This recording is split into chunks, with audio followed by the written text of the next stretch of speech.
The Dime is sponsored by Eighth Revolution. The cannabis industry has unique challenges, which means you need a multifaceted partner to help you navigate the landscape. Eighth Revolution has a team of experienced science and business experts to provide a unique analytical approach, providing services from capital to cannabinoid and everything in between. This is The Dime. Dive into the cannabis and hemp industry through trends, insights, predictions, and tangents. What's up, guys? Welcome back to another episode of The Dime. As always, I've got my right-hand man, Kellan here with me. And this week, we've got a very special guest, Jordan Highley, investor and educator. Jordan, how you doing? Welcome to the show. I'm doing well today, guys. Thanks for having me on. Happy to talk about cannabis and this big generational opportunity no one seems to be aware of. Yeah, and some people may aware of, and we're excited to kind of get the others that are not aware of a little more excited. Kellan, how you doing today? I'm doing well, Bryan. How about yourself? Doing good, thank you.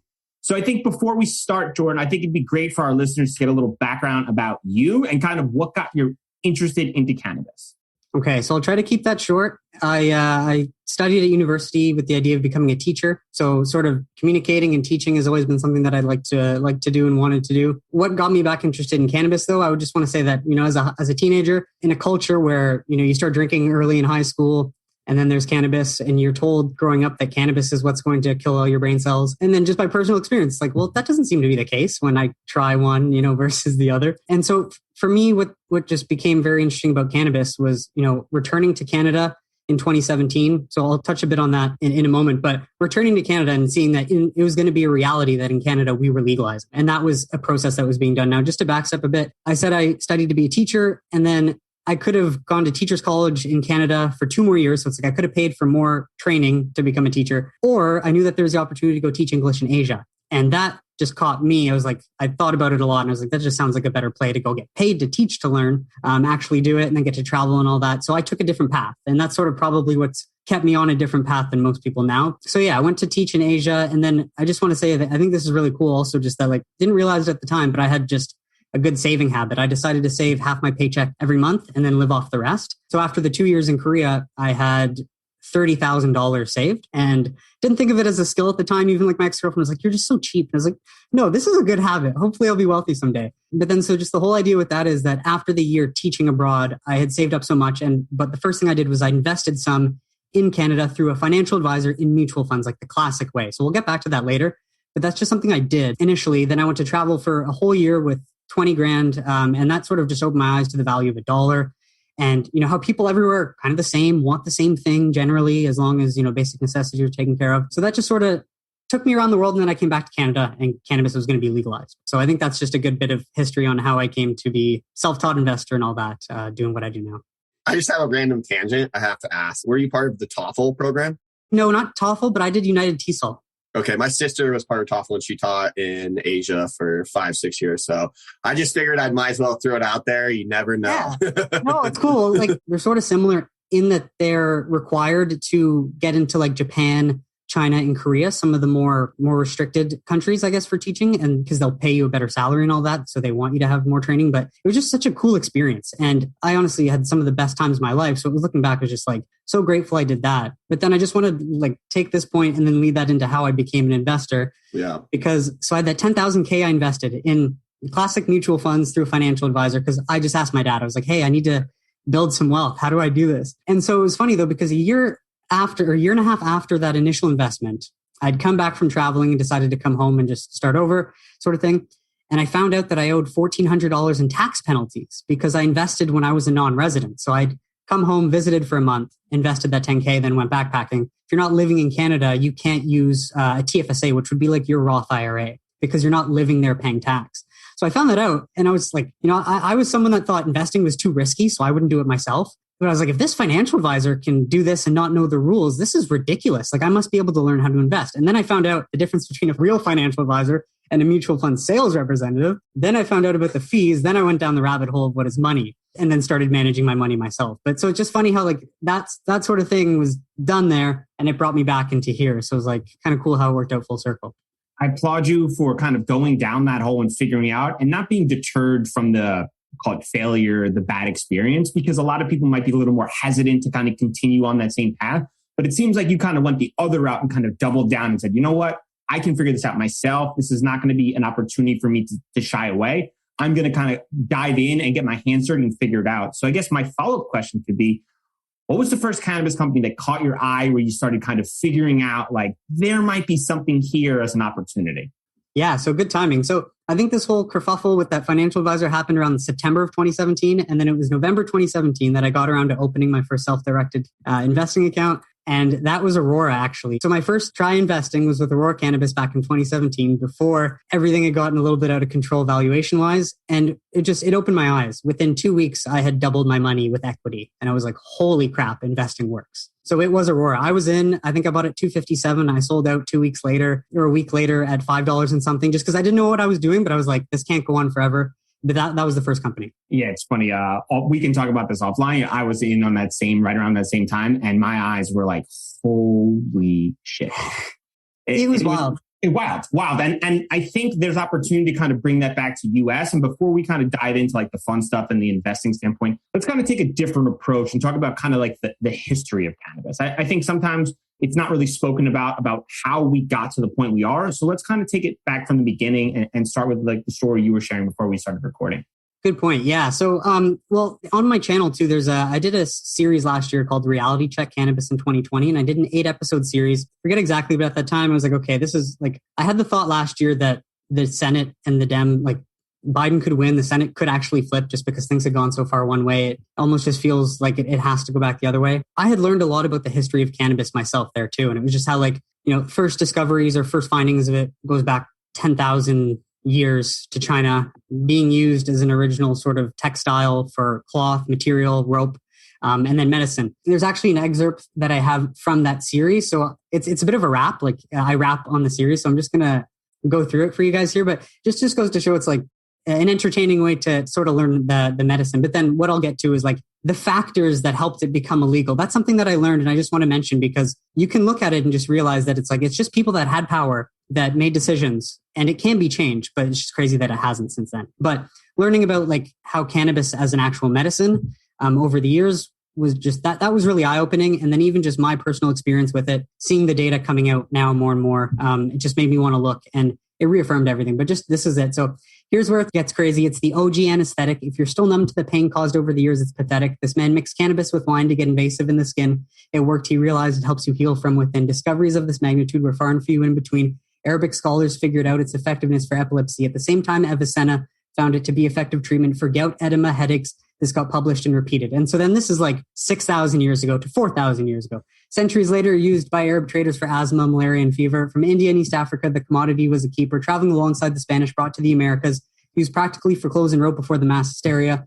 Napoleon brought some back from Egypt to investigate the crop. Its pain-relieving sedative qualities help with tumors and cough. Since the 1800s, cannabis rose to pharmaceutical success. Irish Doc O'Shaughnessy deemed it had no negative medical effects. And so this was in the 1850s. It was introduced in the U.S. pharmacopoeia in 1842, actually, as well, because it was becoming popular in the U.S. By 1900s, more than 100 papers published its therapeutic uses for nausea, rheumatism, and pain, an over-the-counter solution. Cannabis was never seen as criminal, an idea totally absurd until it became associated with one little 4-letter word, drug. But so it just goes to show how, like, that's what anyone, hundreds of years ago, 200 years ago would think of the plant. And it's funny how we've been grown up to think of it as the complete opposite. And that's sort of the anomaly. I think that's really well said, right? And it goes into like the stigma aspect of it. And if you ask a large group of people, depending on where you are in the world, you're going to get mixed responses, right? You have some people who say it's a gateway drug. We got one of our favorites, the devil's lettuce, right? And you got my personal favorite, the governor of Nebraska. If you legalize cannabis, it will kill your kids, which I will still put up there on my favorite quotes of all time, because it is just so ridiculous at the same time. It's so delusional. It's so delusional. It's wild. Yeah. And it's in this year, right? Like we're not even talking about something that happened 10 years ago, 15 years ago, current. So like for someone like him, who's hopefully knowledgeable about what's actually happening, to make a statement like that, that's so backwards, is eye-opening. So I guess starting from the stigma standpoint, based on what you said, Jordan, how do we go forward and start educating people on the benefits of cannabis and start with removing the stigma? Because I feel like we can talk about the benefits, but people aren't going to get past that issue they have with thinking and knowing for so long that cannabis is just bad. That's a great question. I don't think there's no simple answer. I do think it's really a matter of individuals sort of choosing maybe, their own lived experience over the message, the common messaging in society. I also think too, it's like, I don't know about you, but I go through a lot of the studies and I see what comes out. And despite saying that, hey, THC or CBD seems to be very effective, all of these studies also say, but there needs to be a lot more looks into it. It's just like, no, at this point, we know THC seems to be the miracle pain reliever. And we know CBD is good for inflammation and other things. And like, I don't know, it's when our established institutions start to actually like take that seriously. And I think that will probably come from descheduling it because people need the government to do it first and all that. But like, it's going to take decades, not decades, but like, it's just generations. It's going to take generations. But I think the good thing is that at least, I don't know how old you guys are, but like, we're pretty far into our life where I think any generation below us is going to be aware of what the, more truth about the plant versus people that are older than us. But I think, probably descheduling just because people, they want it to come from the government or from leadership institutions for it to be true sort of thing, right? So, Kellan, shed some light on that. I know we've been to some conferences a while back where there were representatives, and of course we can't mention specifics or any of those kind of conversations, but it seems like the government's been interested in kind of learning more about this and how to regulate this. Can you kind of shed some light on that? Yeah, I mean, it was even 5 years ago. I was at a conference out in California that was strictly a science-based conference associated with cannabis, right?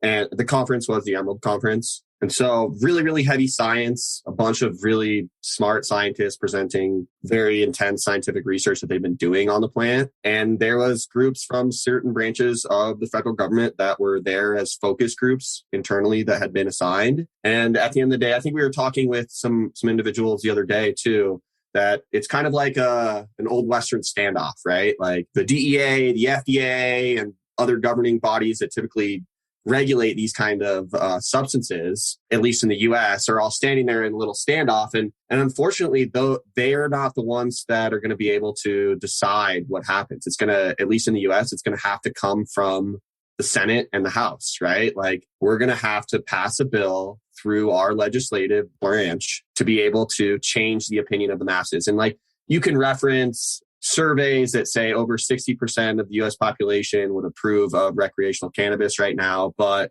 unfortunately, the representatives that are speaking for part of those individuals that are in favor of cannabis legalization don't share those same opinions, right? Because if they did, it would already be legalized, right? And so there's a huge standoff between the left and the right side of our governments, if you will, in those houses, right? And until they come up with some legislation that can be agreed upon by both sides on the aisle and actually push through, whether it's scheduling or rescheduling or decriminalization, right? One of those two things, nothing is going to change from a mass cultural stigma. Nothing's going to change until that happens, right? And then when that happens, you're going to see all of these other governing bodies like NIST, like FDA, like the DEA, they're going to change all of how they behave. And then that's going to help accelerate and potentially be the huge catalyst that really, really drives the old way of thinking, if you will, from the last 60 years out of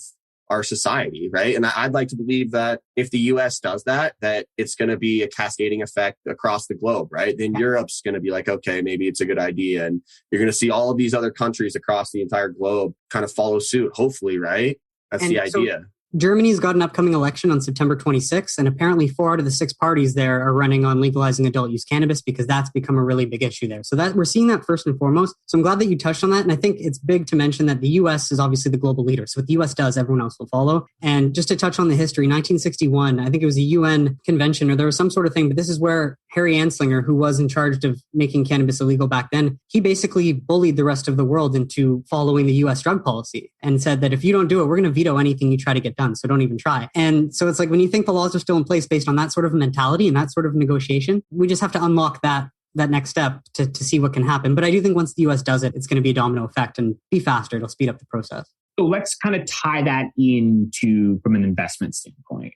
The roadmap that Kellan presented to us obviously is going to take some time. Jordan, I'm sure you get flooded with this question, right? You keep talking about fundamentals. The numbers are great. The stock price is down. Yeah. Why? Because I want to quote Ben Graham, in the short term, the market is a voting machine, but in the long term, the market is a weighing machine. So yes, it seems weird that the fundamentals are so good and the share prices are down, but those don't always correlate. And that's where opportunity is actually found in the market. But I think the other thing to remind people, and this is where most people aren't going to understand it and they might miss the boat, is that the media, I think, is always going to push that federal legalization needs to happen for these companies to be successful. And if you're following that narrative, then you're going to think that the big opportunity would be to buy the compromise bill maybe next year getting passed. But I think if anyone's been a bit more focused and paying attention themselves, it is a state-led story, right? And states' rights do supersede, come before federal rights. So fundamentally, I think that's a very important thing to understand. And like you said, if you're living in a state where it's not legal, you don't know that. It's a different world versus states that are. So that's ultimately why, though, just because they don't correlate, but that's where opportunity is found. So I think if you've done the research and you've read enough on it, like I think you probably see what we're seeing as an investor. Yeah. And like, I think you said it really well about that's where the opportunity lies, because I think sometimes people are so short-sighted and looking for that instant gratification of, I bought this stock 6 weeks ago, and since then it's traded even and then down.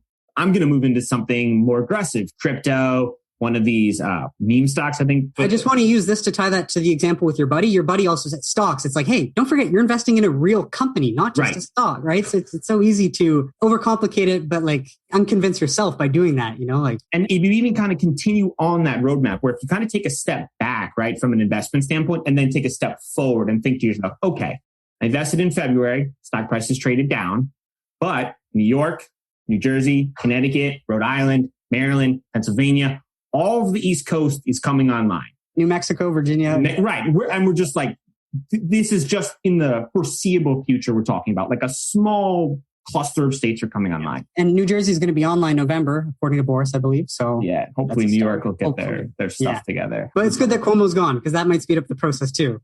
Everything forward. Let's just move forward. Perfect storm. Yeah. But the thought process and the question I always pose to my friends when they ask me that is like, who do you think is going to get that piece of the puzzle, right? That piece of the pie when it gets split up? It's the companies operating in those states. And look at some of these numbers that they're projecting from a market size standpoint. I mean, these are massive, massive markets that are just currently untouched. And then all of a sudden, they're just going to hand out 20%, 30%, 15%, 8%.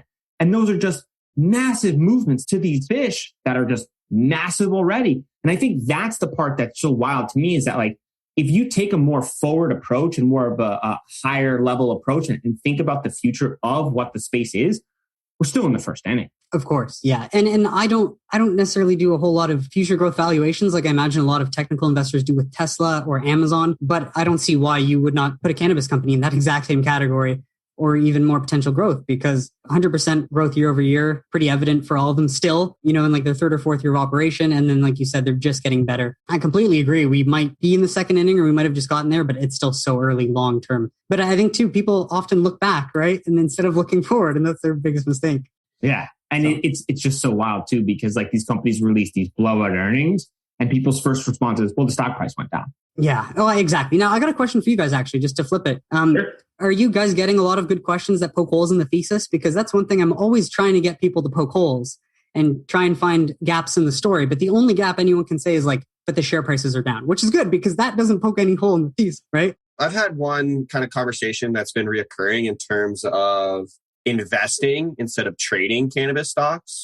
Right. And the one kind of pushback I get from a lot of individuals that are more sophisticated than me is parking their money in a cannabis stock right now, because there's only one, I think, that technically pays dividends, right? And so the whole dividend aspect of it and the security from a long-term perspective, that's a big pushback I get in terms of, oh, it's not, do I invest in cannabis or do I not? It's, do I invest in cannabis or do I invest in another sector? Right. And with the entire market showing so much growth, at least in the US, a lot of individuals have pulled their money out of cannabis because they're trading cannabis stocks. So you see this huge volatility. They're not investing in cannabis companies because there's no incentive. They say, okay, yeah, it's a potential growth story like Amazon or like Google or Alphabet, right?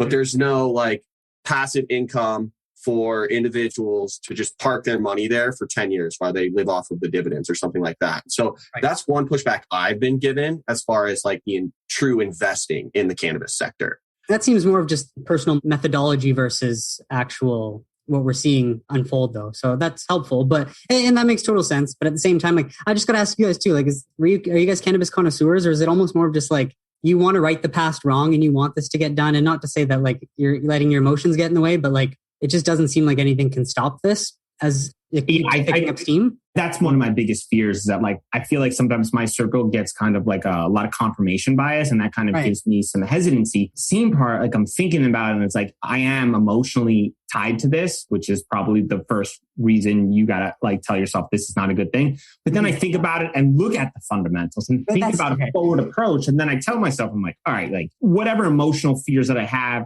make sure that it's a sizable portion so that it's diversified against my overall approach. And obviously different risk profiles for different people, and everyone should consult an advisor. But the pushback that I get often is it's the Canadian reference. Well, Aura and Canopy, they were doing great and now they got murdered. Why is the US going to be any different? Oh, I love that too, because that is like, and it's true though, because in investing, the quote, "this time it's different," is obviously, you don't want to say that too loosely or whatnot. But if you actually were to look at like, the US companies ran to prices higher than they're trading at right now in 2018. So that's something crazy to think about, because this time it really is different fundamentally in that aspect. Obviously saying that is just funny, and that's the irony of it. But the US situation is very different. And that's why I think with what we saw in Canada in 2018, once SAFE passes, that allows trillions of assets under management, potentially billions, but to flood in if possible. And I think just as much as I've tried to find holes too and been like, okay, like what could possibly go wrong? Obviously, you just want to make sure that you have enough cash, right, to last so that you don't have to dip in. But I think Todd has a great point, Todd Harrison, when he mentions that New York and New Jersey need functional banking, right? And that's the one thing that is like, that's so true. And I don't think you can really argue that. And so that's one thing that at least that's the best case. I still think SAFE's a matter of when, not if, right? But it's just, that's got to come for that to come online. So continue on that thesis though. Like when someone asks, Jordan, why is it different this time? Why is it different than Canada? Why is the US different? What would you say to that? Well, so it's the amount of money that these companies are actually making on the ground. So in 2018, I recall Canopy, I think, was making maybe $20 million. Freya might have been making 25, or like in revenue. So not even earnings. And when Canopy was making 20 million in revenue, they were valued at $20 billion, making 20 million in revenue.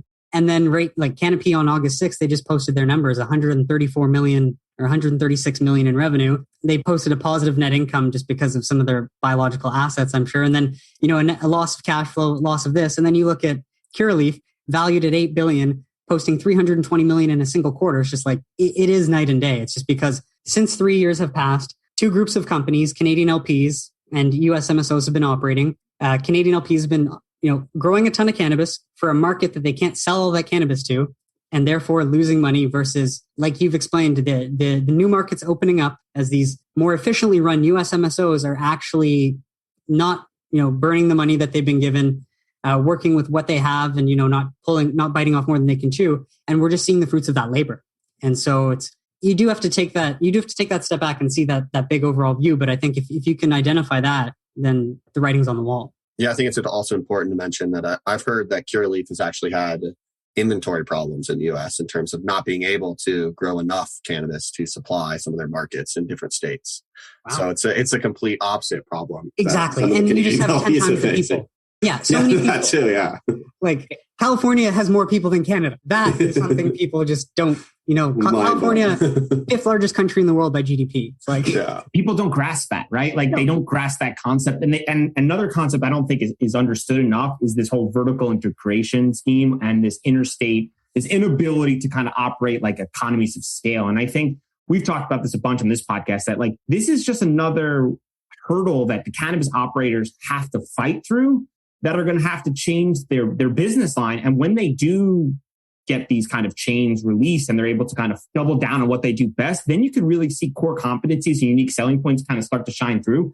And then you can see the real growth happen, right? Like right now, they're making handover, like just outrageous amounts of money. Like Kellan was saying with Curaleaf, they don't have enough product to keep on the shelf. Like that's just an insane concept. And then here we are on the East Coast. We don't even have dispensaries open. We don't know when, from a New York standpoint, hopefully soon, like you said. And this is the part where it's really attractive. And I guess coming back to you, Jordan, when was the last time or in history, what other sort of opportunities do you see that you can kind of associate with something like cannabis? Yeah, I think it's a good point you mentioned is that I think most people don't comprehend the scale because it's really difficult and you have to almost practice every day to try and get that into wraps. But I do compare this to like tech in the late 90s.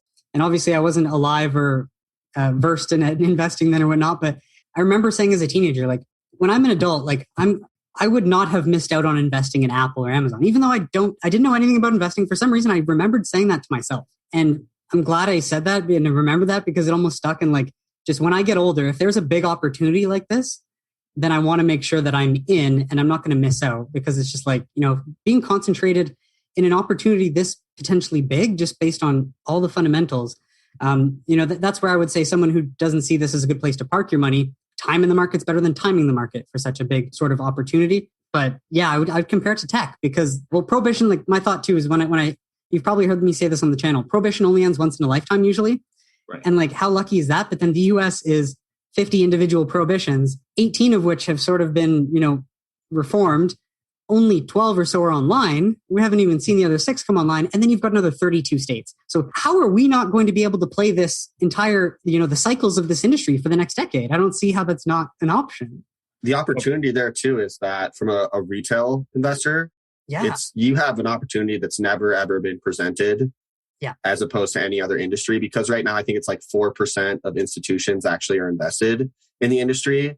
And with this kind of growth potential to be able to participate in something that the big banks can't, that right there is a generational wealth opportunity in and of itself. You know what I mean? Because they're going to want in based on just the fundamentals of these companies. Yeah, I can imagine. And it's weird seeing all of how, whether banks are not allowing people to buy.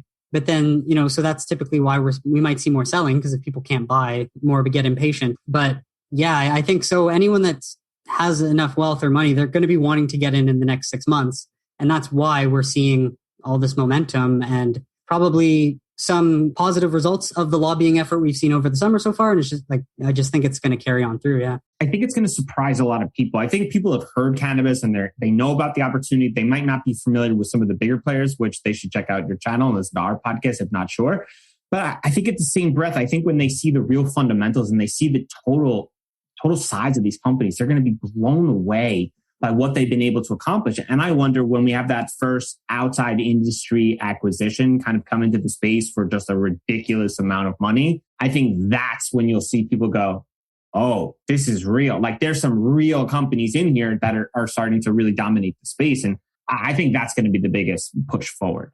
Yeah. And I don't want to sound too like, not to say, I'll say it first instead, but just like, we don't know what we don't know, right? So as a retail investor too, we don't know how high US capital, once they are allowed to get in, we don't know how high they can take this. And I'm not to say that they're, these companies are going to be worth 100 billion or anything like that. But if we look at Canada in 2018 and these companies were making 20 million in revenue and they got up to 20 billion worth of valuation, there's no reason to believe that when given the opportunity, these companies wouldn't re-rate, shoot up to high 30, 40, probably more because they're in the US and because the numbers are so much better. It's just, because it hasn't happened, we can't imagine it. But I do think, like you say, it's going to surprise people because it's going to be quick like it has in the past, right? When it happens fast. Very and fast. You don't want to be chasing, you want to be in. So yeah, that's sort of, I see it that same way.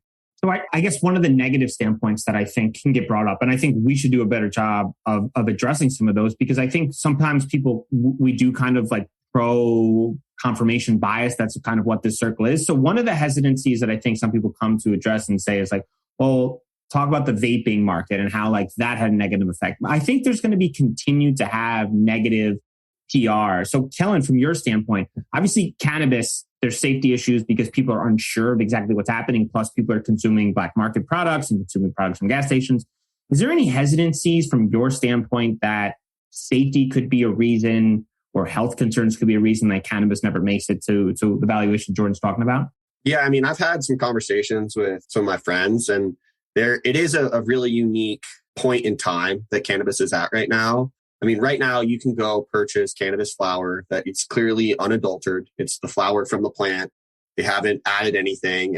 And I compare it to, or I didn't, but my buddy compared it to the tobacco industry in the early 1900s, right? And so if we get to a point where cannabis starts to be adulterated, and we saw that in the vape industry with the vape crisis in early 2019. And granted, it wasn't legal companies. It was the illicit market, cutting it as they do with other illegal narcotics in terms of stretching what they've purchased, right? But at the same time, if that occurs in other product SKUs across the cannabis industry, it could quickly change the conversation to look at how bad these products are for you. It's a giant health crisis because, I mean, in the early 1930s, doctors were recommending cigarettes and there was no huge health consequences. And then it turns out when they started adding all these addictive chemicals and doing all of these immoral things. Go ahead, Jordan. Opioids are healthy for you too, though. Right. Totally. Right. So like that's one area I see that could potentially be detrimental from a PR perspective for the industry.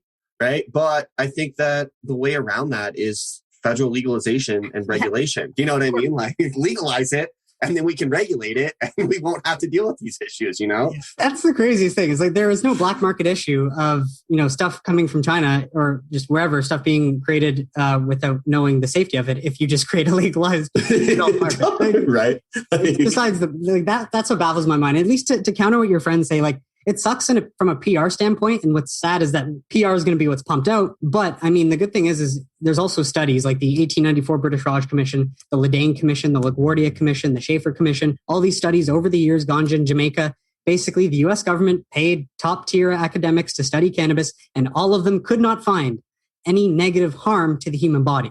Besides, obviously, putting smoke in your lungs is not good. So that's moderation. Anyone should practice any smoking moderation if you're going to. But like the whole idea is that like we've checked and there's no negative effects. So the only thing left is to deschedule it so that we can actually see what the positive effects are. But like you said, it's PR is different from reality. So and I mean, THC has this, like they've done huge toxicology reports on THC because it's a pharmaceutical, right? Like you can go get prescribed a THC pill, right? So like they've done toxicology analysis on it and it's clearly very safe to subscribe as a pharmaceutical. Really? Well, because I wasn't even aware of that. But yeah, no, like Delta 8 and Delta 9 have toxicology studies done on them. We were actually talking to a pharmaceutical chemist who was mentioning these things. And like, he's like, they're completely safe to consume because they had to do those for the pharmaceutical versions of them that are prescribed for cancer patients at this point. Gotcha. Is that Dronabol or Dronabinol, and then Syntec, I think, is the other one, right? Is that what it was, Bryan? Syntax or something? Maybe I'm not sure, but this is where they just. But yeah, that too. Like, yeah, but they're safe, and so it's like the whole like THC is as legitimate of a medicine on this earth as we could possibly have. Period. But it's been stigmatized for so long, and I think some people have these issues with kind of getting past if you challenge them. And say like, hey, I know you've thought this way for 63 years, but I'm sorry, you're wrong. Yeah. And this report says it, and they're like, who are you, dude? And how long have you been in this space? Can we use this to go back and I can do the history bit with Anslinger and stuff? Yes, I do want to. I forgot to mention that. So it's very interesting because I read a few books, like obviously The Emperor That Wears No Clothes by Jack Hare. That was one. There were 3 or 4 that I read last year that sort of inspired that series. But yeah, looking at it, there's obviously just players back then that were in positions of power and, you know, had the ability to make decisions that put the laws in place that they are now. And like, it's just the crazy part is that they're still in place today, right? And we haven't changed them. But so let's go back to 1930s. There's a lot of immigration coming from Mexico. And one way to sort of instill fear, or at least make it seem as if there's, you know, reason to be afraid of this immigration. So William Randolph Hearst was a man. So he's one of the 3 players. I'll name them out. Harry Anslinger, who was head of the Federal Bureau of Narcotics. Then we have William Randolph Hearst, who was, think of like a media empire magnate back then. And he created the yellow, I forget the word for it, but yellow sort of eye-popping sensationalist newspaper articles as opposed to real reporting. And then Andrew Mellon, who was the Secretary Treasury of the U.S. Back then. He also happened to be the banker for DuPont Chemical. So, and I've looked at the history. I don't know about you guys, and it's not like I want to be politically correct, but I only use the term cannabis for cannabis and hemp for hemp. So William Randolph Hearst, with his media empire of newspapers, was like, well, if we call it marijuana, it's going to sound Mexican, and that way we can tie it to evil behavior and use it against the immigration problem. So that's one way to get this message out into the media and completely misinform them. And then around that same time, prohibition of alcohol ended, and there was a former division for that, Federal Bureau of Prohibition. I forget, something like that. But then that ended, and then Harry J. Anslinger was the head of that, a government bureaucrat. And then when that ended, he ended up being recruited to become head of the Federal Bureau of Narcotics. So it's almost like, well, since everyone wants alcohol, we need to find a new enemy in a way. And it also happened that his brother-in-law was Andrew Mellon, who happened to be one of the wealth magnates from the East Coast, like 100 years ago. If you know Carnegie Mellon University, Mellon, Mellon, it's just very common. But so he was the Treasury Secretary, and his brother-in-law was Henry J. Anslinger. So convenient, though, right? That he could just put his brother-in-law married to his wife in a position. But then at the same time, this Treasury Secretary who could do that, he also happened to be the banker for DuPont. And DuPont in 1934 was creating a synthetic fiber called nylon. And if you look at hemp is the most strongest natural fiber in the world. So if you can make the hemp plant illegal, or if you can create a tax so that people aren't going to grow it, then DuPont's going to make a heck of a lot of money selling synthetic fiber nylon. So, it also just happened to line in sync. And then it happened to be, though, in 1937, where Harry J. Anslinger ends up pushing towards like the American Medical Association that marijuana is evil or marijuana is bad. We need to get rid of it. And that's where the doctors are like, what's marijuana? Like, we know cannabis because cannabis is the name of the plant. And so just imagine over years of, people in power being able to use that power. They basically just made cannabis. They made it, they introduced the tax. So farmers couldn't grow it. Otherwise you'd be taxed. And back then you wouldn't risk growing it to be taxed because, everyone was making like $5-10 a day sort of thing back then. But what's crazy is too, is that World War II came around and the US needed to legalize hemp. So they got all the hemp farmers to grow as much hemp as possible so they can win the war for rope and like lubricants for airplane wheels and all that stuff. So like they brought it back. And then after they won the war, they're like, okay, we need to make it illegal again, which is just so stupid. But that's all out there in the history if you want to look at it. And then last thing though, when I mentioned cannabis was introduced in the US pharmacopoeia in 1850 or 1842 or something like that, 1852, Harry J. Anslinger was the one that removed it after World War II or mid-World War II in 1942. He, who has no scientific basis or no scientific training whatsoever, was able to remove something from the US pharmacopoeia as if, it just, that all happened. And then that led into the 60s where he forced the UN, every other country to sort of oblige by you can just imagine how that all happened because no one had the internet, no one had access to free information, no one had the ability to object. But what's crazy is that those are still, and then Nixon in the 71, he was like, wow, we can make a lot of money if we find an enemy to arrest and criminalize, creating the prison industrial complex. And yeah, so. It's one of those where I feel like we need like a Netflix documentary in order to do that for a lot of people to be like, wait a minute, like, is that really what happened? And they're like, this is some horseshit. Well, yeah, I mean, you can go to my YouTube channel and check that out. In episodes 5, I cover 5 and 6. I do like the history of the plant and then history of the US. And I mean, it's long, but it's all there. And it's just like, shit. Was it eye-opening for you when you were kind of going through it? It was. And who knows what their intentions were back then. They probably knew that they could make money. And they're not saying like, oh, well, if we make this plant illegal, then no one else gets it. It's just like, oh no, this will make better, nylon will sell more or something like that. The intent probably, like they never intended for it to last this long and to go this big, I imagine. But, here we are today. It was eye-opening. It was crazy. And all I could try and do was try and present it in a way that people would want to watch it. So they're probably like, this got out of control quickly. Yeah, it does. Like, we just think when no one does anything to object, right? And just to think like if individuals hadn't started pushing and, fighting for cannabis legalization themselves in individual states, how much, we wouldn't be where we are now. So it's all about the individual on the ground willing to say, no, this is crap. Cannabis has helped me. And, I want to get that story out there. So let's go back to the individuals, right? I think a question that Kellan and I always get asked that we'd love for kind of your insight on is from a fundamental standpoint. We've got all these different companies operating in the cannabis space, specifically here in the US.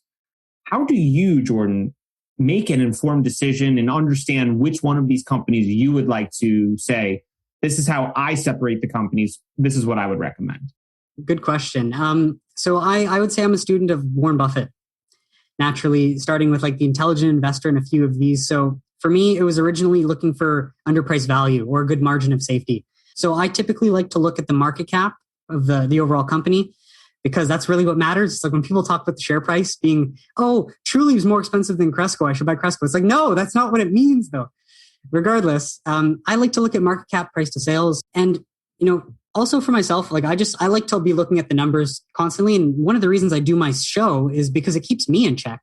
Obviously, I get a bit of confirmation bias, but like I do look for other stories that would tell otherwise. But me doing that 2 times or 3 times a week, just make sure that everything I've checked, my plan's still in line. But I think if you were to look at any other industry that is allowed to trade on the New York Stock Exchange or the NASDAQ, and you looked at their market cap versus their price to sales, especially if they're in a growth industry and there's still growth to come, you can find those companies trading at a price to sales of at least 20x, especially if it's a high growth industry, at least. And then when you look at the market cap to 2021 revenue estimates versus even 2022 revenue estimates, and we're already in August 2021, right? Like time is going by very quickly. When you see these price to sales are sitting at 3, 4, 5, that's all I need to know. Like there's nothing else. No one, it's that. And then it's seeing, Illinois sales growing every single month. And man, it's just that Colorado blueprint, seeing what Colorado has done from 2014 to now. It's safe to say that just based on the fact that people have always consumed cannabis, and it's not like they're creating a new market for a new product. They're just creating a legal one. It's a no-brainer. But that's really the one main metric I look at. Obviously, you want to see what earnings and all that, but I'm not trained in finance. So I like to just know that these few boxes are checked on the ground, and that's enough for me, I think. I think that's really well said. So let's continue on that route. What is the biggest misconception since you've kind of been headfirst into the cannabis space? That's a good question. Well, I think a big one is that they need federal legalization. And I think I didn't mention this earlier, but I'm glad that you asked this so I can bring it back. In 2018, when we saw the big bull run, that's when August 1st or 2nd, few days into August, Constellation Brands invests $5 billion into Canopy, right? And that's when it took off. And like at that point, I'd invested about 12 grand into Freya, and I'd made a plan. I told myself, hey, Jordan, when on October 17th, you're going to sell all of your shares. And then October 17th rolled around and I didn't know anything. I got greedy. I was like, no, this is going to keep going up, classic mistake. But the whole idea for me was like, as long as I don't sell, I won't lose anything. And, it was a long process, but again, I'm glad I held out and I averaged down and whatnot. But that whole point saying is that like, I think people are going to think in the US, federal legalization is going to be that big moment that Canada had. But we know as investors that I think it's safe. It's allowing the capital to flow in. So I think the biggest misconception is just that as time goes on, I think federal legalization is going to take longer and longer. And at the same time, when 91% of America wants it legalized and we're technically living in a democracy, I think at some point you got to make the rules line up with everything too. So like I imagine they're pushing for that, but regardless of how long that takes, I think the biggest misconception for investors is just keep educating yourself and just looking into why SAFE is that big catalyst and not federal legalization. But I do feel that when SAFE would come, we might see the numbers go super, super high, like overvalued, pull back down. And then that, whenever that date of legalization, it's the same thing. It's a cycle. And I think the biggest misconception is that it's a one and done thing too. Like you can probably play the cycles in the coming years sort of thing because we have so many different separated markets coming online and stuff. So it's just, yeah. I would love to see an article that summarized what other aspects 90% of the United States agreed on, because right. I don't think there's going to be many. I just don't think there's many things. I mean, you could probably find maybe one hand's worth of items, and maybe we should spend some time on the internet looking to see that. But I'd be curious to know how many there really were. Maybe you shouldn't raise your kids to lie. That's probably one thing 92% can agree on. Maybe. I don't know about this data. Right? Maybe. There'll be some research study that says like lying is like good for your kids. Right. it keeps your feelings safe, right? Right. Something like that. Like, well, you hurt her feelings, so like, yeah, to lie. All right. Continuing on. Before we do predictions, we ask all of our guests, if you can sum up your experience into a main takeaway or lesson learned to pass on to the next generation, what would that be? Learn to trust yourself. Again, I think that's a big thing. Like being able to become a clearer thinker and think critically, and then being able to trust yourself. Because believe me, for the 2 years that I had invested in Afria and then began averaging down, that was me basically building the stomach to be an investor, but testing everything that I had learned reading The Intelligent Investor and all these different books. And it wasn't easy. But the moment that Afria went from $3 in March to $35 last February, it sort of made it all worth it. And that gave me the confidence that like, wow, I did this once and it was right. And so like, just to say the culture, you go to school and all that, you're going to learn a bunch of stuff, right? And you might be taught a lot of what to think, not necessarily how to think. And so you need to say like investing in yourself, but trying to trust yourself. I don't know, the more we get older, the more we think that all the answers lie out there, right? But if you can just find the data and do the digging yourself, I think it's just very worthwhile. So just flex that muscle as much as you can, because when you're right, it gives you that confidence and you can keep building that snowball. Well said. All right, it's prediction time. What is the number one lesson that either the US or the individuals operating in the US can learn from the Canadian process of cannabis? Don't allow a big tobacco or a big alcohol to get involved. My one thought is just like, obviously now we want to see this happen because cannabis should be legalized for, personal choice and just the freedom of that. But like every other industry that becomes corporatized, that's my one worry down the line. So maybe just like, let's just say, I don't keep doing what they're doing. Like what we saw in Canada, it can't happen though in the US. I don't think that's possible. So I want to say that actually, maybe that's the answer, but stick to your guns and trust your gut because what they've been doing seems to work fine, right? So like, also, you know what? It's just like kill them with kindness because I think that's the best thing that they've done so far. But they're doing it as best, like that's how you got to do it. So, Kellan? That once federal legalization occurs, it's not just going to be like you can go buy pot anywhere you want, or you can go get cannabis anywhere you want. And if you're an operator, if federal legalization happens, it's not like the next day you're just going to sell out every single day moving forward. That, I mean, you're still going to have to build a solid company. These companies are still going to have to figure out where to put their best people in what positions, and they're still going to have to run sound businesses. But it's just going to be a relief that once it does occur from a federal standpoint, but it's not going to change everything overnight, having federal legalization occur. No, I would add too, though, like individuals, let's get these nonviolent drug offenders out of jail. That's huge. Like, Unbelievable. Because listening to, it wasn't your podcast, but it was another one recently with the D'Angelo brothers and just saying how like, that's not the case where they just get released. Like it takes time and it should be the people that put them in jail that should be the ones taking initiative to get them out. That's not the case. No way. So that should be the priority, even like right now in every state that is legalized. For me, I'm going to go with the fact that like, even in Canada, when they were operating in 2018, the industry is still so early. There's still so much to learn, to uncover, to understand in order to improve. And I think patience is going to be such a crucial factor where I think there's a misconception where it's like, oh, you're in cannabis, you must be doing really well. And I think that's kind of a misconception that people don't realize is that the industry is hard. There's all these additional challenges and it's still so early that it's not as established where there aren't these normal practices like in tech or in oil and gas. And I think if you're out there and you're wondering about being in the space, it's still very early, but there's still all these challenges. So I think you can learn from what Canada did, but I think the US is going to make a ton more of their mistakes. And I think we're still so early and we've got a ton more mistakes to continue to make. 100%. And we're still in the first inning. Like that's what's crazy. Agreed. Yeah. Cool. So Jordan, for our listeners that want to get in touch, they want to learn more and they want to see your videos, where should they go? They can check out my content on YouTube. So the channel is at Make More Capital. I do 3 episodes a week right now. So Wednesday, Friday, and Sunday. Typically Sunday is the good one with This Week in Cannabis News, but there's just so much news. And so I just try to pump out whatever I can. And again, it helps me with the research. But other than that, if you're on TikTok, I actually go by Highly Invested. So it's a different handle in there. Instagram, Make More Capital. And I had a podcast too called Highly Invested. So people can check that out. But that was more of like my entrepreneurship journey and same idea you guys are doing, communicating with other like-minded people to learn and just share the knowledge. So all those pieces. We'll link that all up in the show notes and we'll have to have you come back on and when we get some good announcements here and kind of dive into the fundamentals. So appreciate your time. Thanks, Jordan. Thank you guys for having me. It's been a pleasure. And yes, after SAFE, let's do that. So then we can yes go over that, but then also prepare that like there's still going to be lots to come because there's still so many states that haven't even gotten started. So right. We can all be here celebrating with champagne as our stock prices just go right down. And cannabis.